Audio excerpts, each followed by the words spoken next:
Well, howdy folks, Hellcrex here, and welcome to episode 108 of Mercenary Thoughts from the Inner Sphere, as we delve into another clan mech, the Blackhawk, aka Nova. That 50-ton mech that can be pretty nasty if you get into its face, or it gets in your face. Alright, the Blackhawk, 50 tons. It's a 585, so we got a very mobile. That's mobile. Wow. English failing. So we got a 585 with 14 double heat sinks on the engine and surrounding body parts. So that's standard. If you look around here, we got jump jet in the center torso and 2 jump jets in each leg. And then we have 2 double heat sinks in the left torso and 2 double heat sinks in the right torso. So those are fixed. They don't change. Always there. So you can always dissipate at least 28 heat. Alright. It's a kind of a nice little mech. I like using it a lot. If you notice, I have 3 of them. And there's a reason for it, because why not? It's I like the 55 ton mechs quite a bit.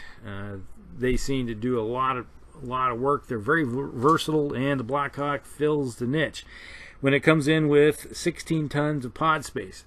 Yeah, we had like the Puma running around with its 16 tons, and the Blackhawk also has it, but you're talking about a little bit larger chassis, can take a little bit more punishment with its 160 points of armor. So it's like a half-ton short of maximum, which is, hey, that's okay.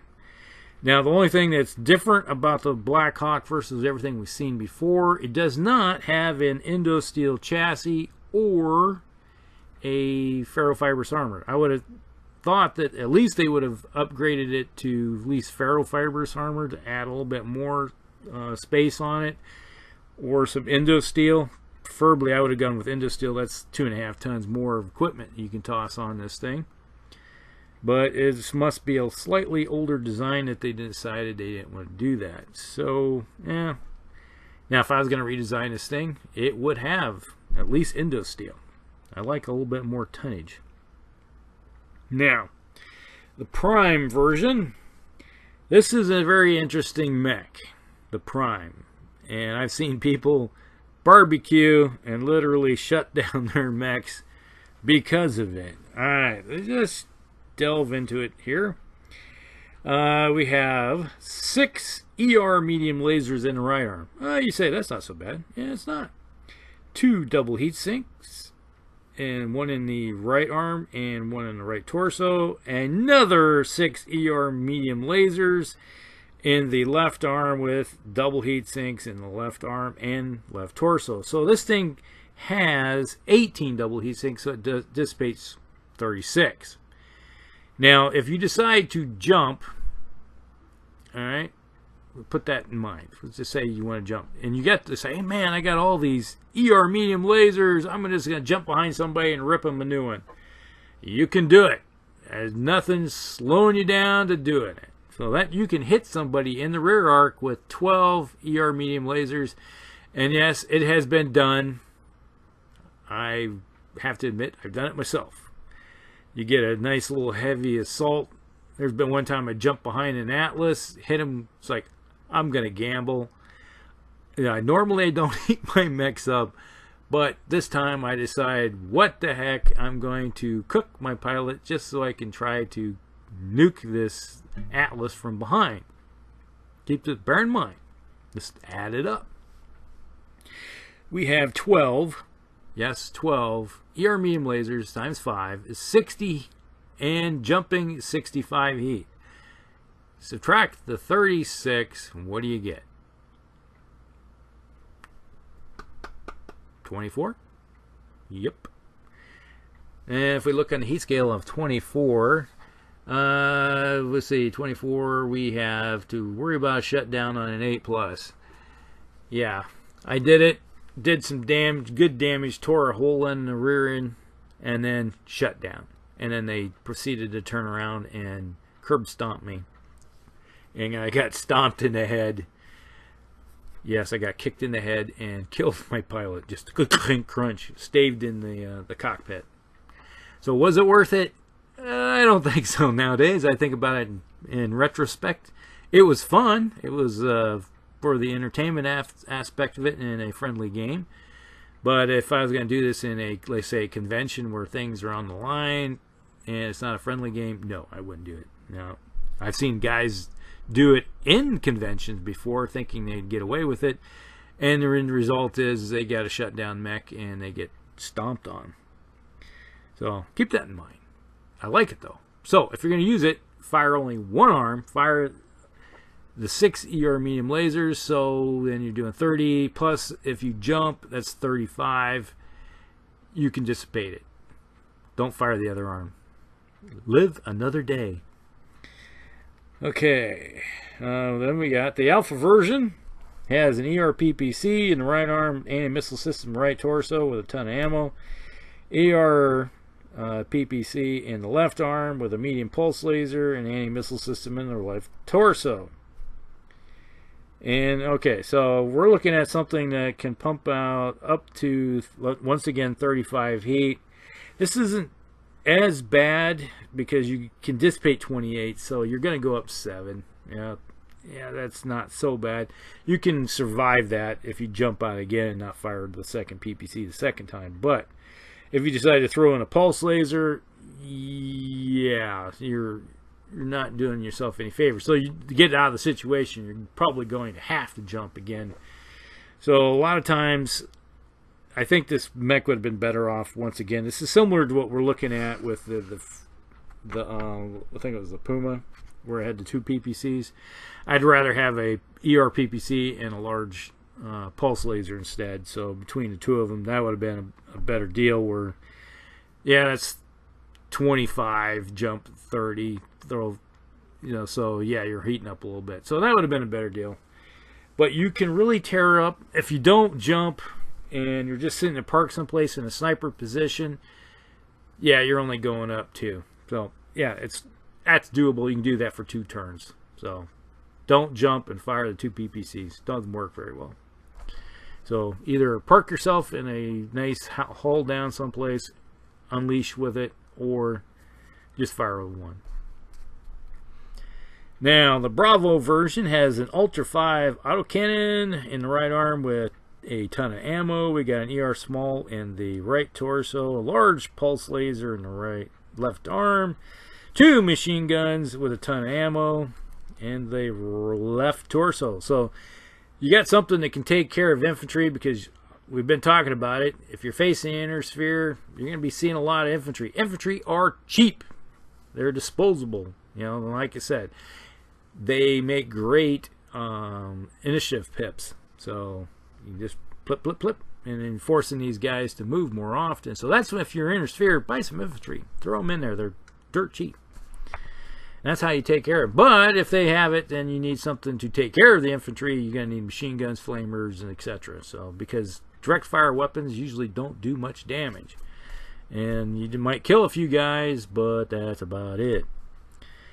So now with the autocannon, you can do some good range with that. Hopefully you're double pumping with that thing, and then you're following up with a large pulse laser, which is nice. I love large pulse lasers. Personally, I'd rather have a large pulse laser over a PPC any day in the game when it comes to clans.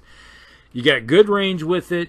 Yeah, it does 10 points damage, but you're going to have those modifiers in your favor, so you can negate a lot of your movement modifiers. So if you run, you're net 0, all right, with the large pulse laser.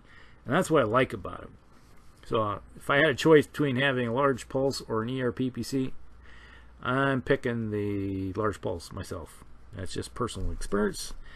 And that one comes in about 1,500 battle value. So you're kind of looking at something where you could bring in some battle infantry. You could bring in some elementals to carry around. But you're going to get in close and dump those guys someplace. The Charlie version, we have the small pulse laser in the right torso, Gauss rifle, yes, the infamous Gauss rifle, with a ton of ammo. Bad. And then you're looking at, and that's in the left arm, and then we have an SRM4 in the left torso.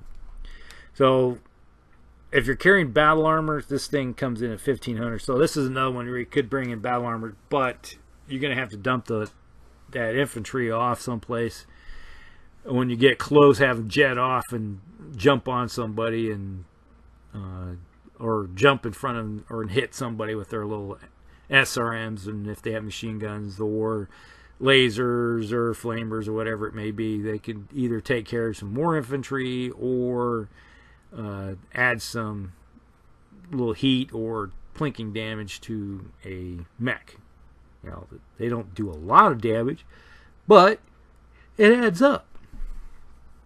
But with that Gauss rifle, this is one of those versions where you, before you close in, you can sit there and run that ammo bay dry with that Gauss rifle. Yeah, it's 8 shots, and if you hit with every shot, that's 15-point blocks where you're just tearing stuff up. So when I get something like a Gauss rifle, I'm usually picking an easier target that I'm sure I'm going to do some damage to, because I look at the modifiers, and because the difference between having a PPC, you're only dealing with heat, versus a Gauss rifle, once that thing is dry, you're running around with 12 tons of equipment that you can't even use. It's empty. So I'd rather pick a good target and then hit it.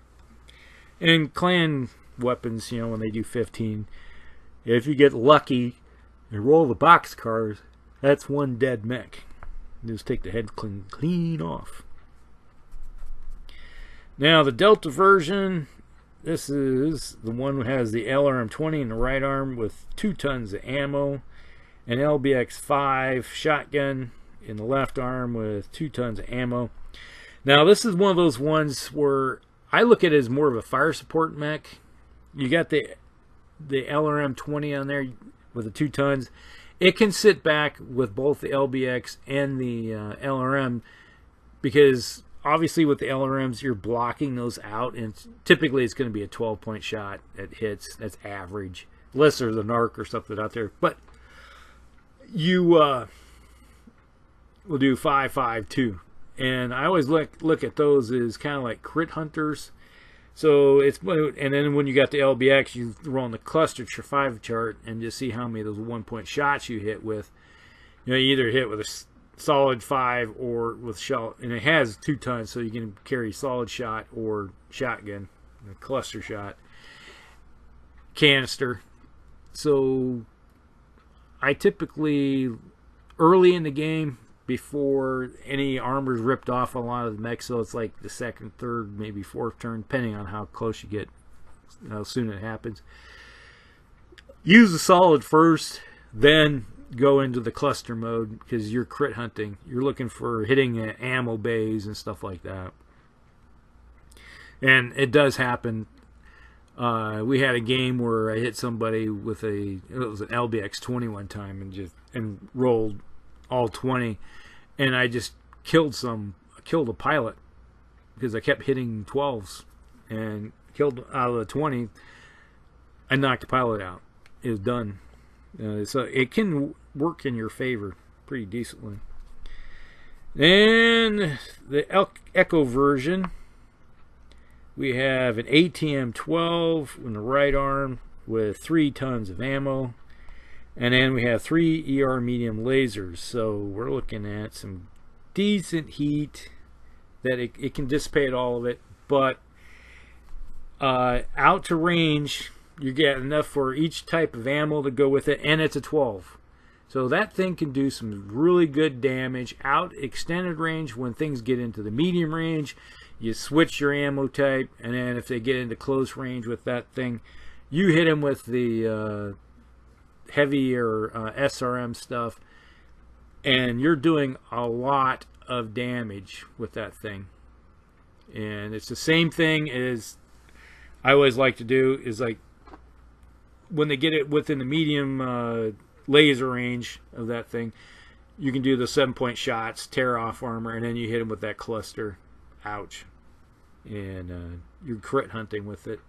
And in a lot of times, you try to hit them with as a second shot or third down the line if you're pack hunting with one of these things. So if you got some of these earlier mechs that we talked with and you're running the Blackhawk with it, with this configuration, yep, you can do some good damage.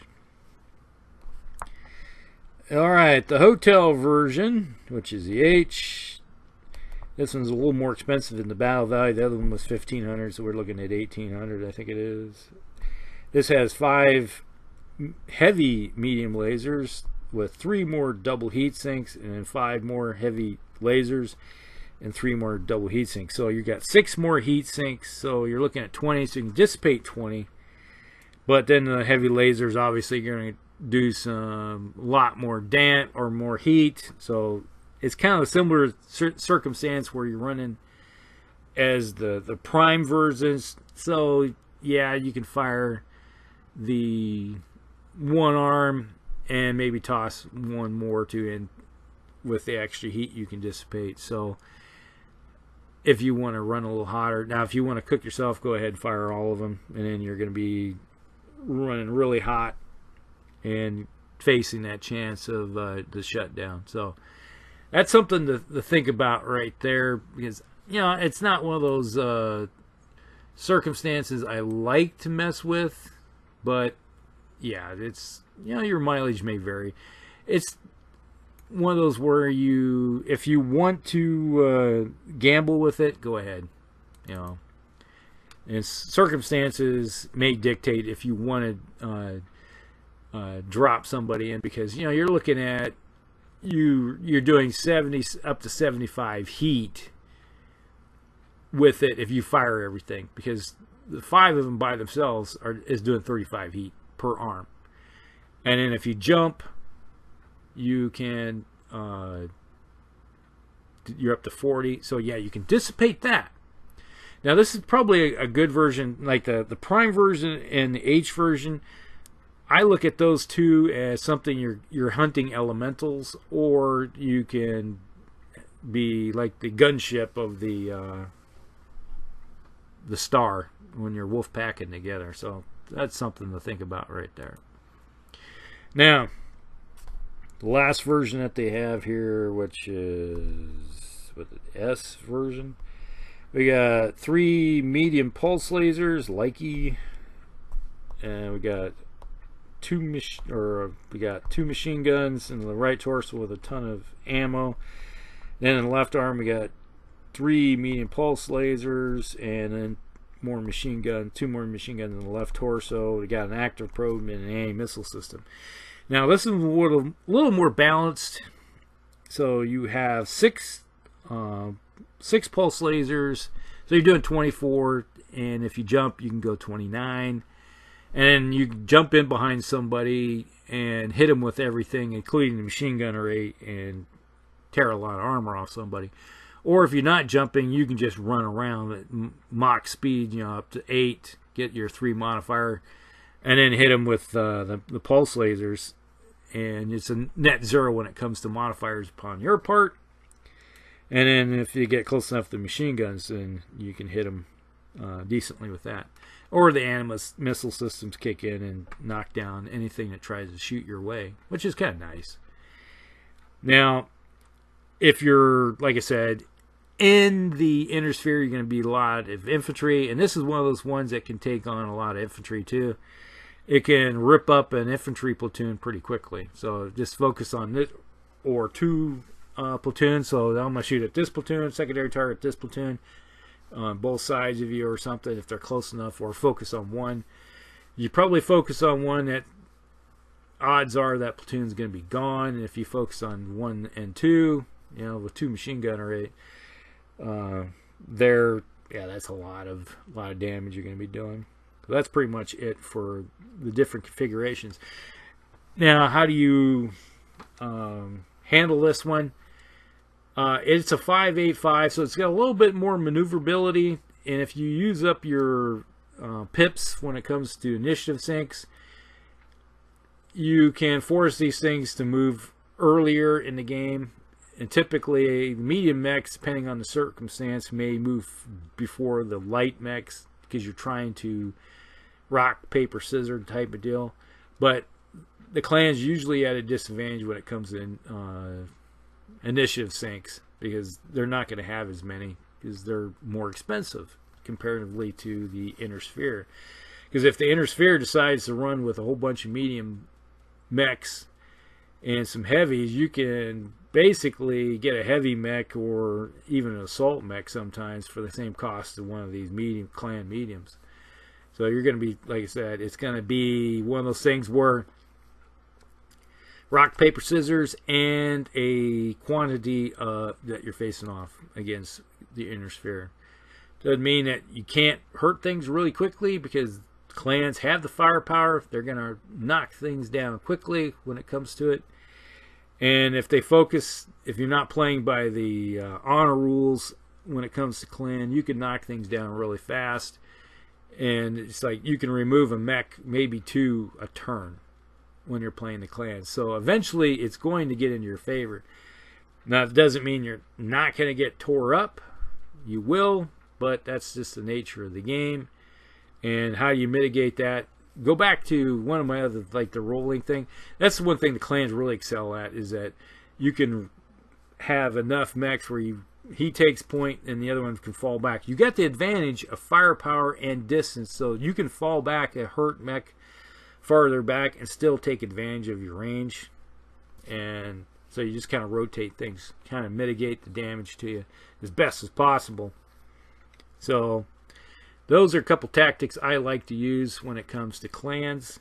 Inner sphere, it's like I said, it's a little harder to tie down something that has jump jets, but if they do move, you can always get in to the flanks of them, especially if you're using like cheap hovercraft that can knock down, hit them, use up other systems. So like this one, the last one has anti-missile systems.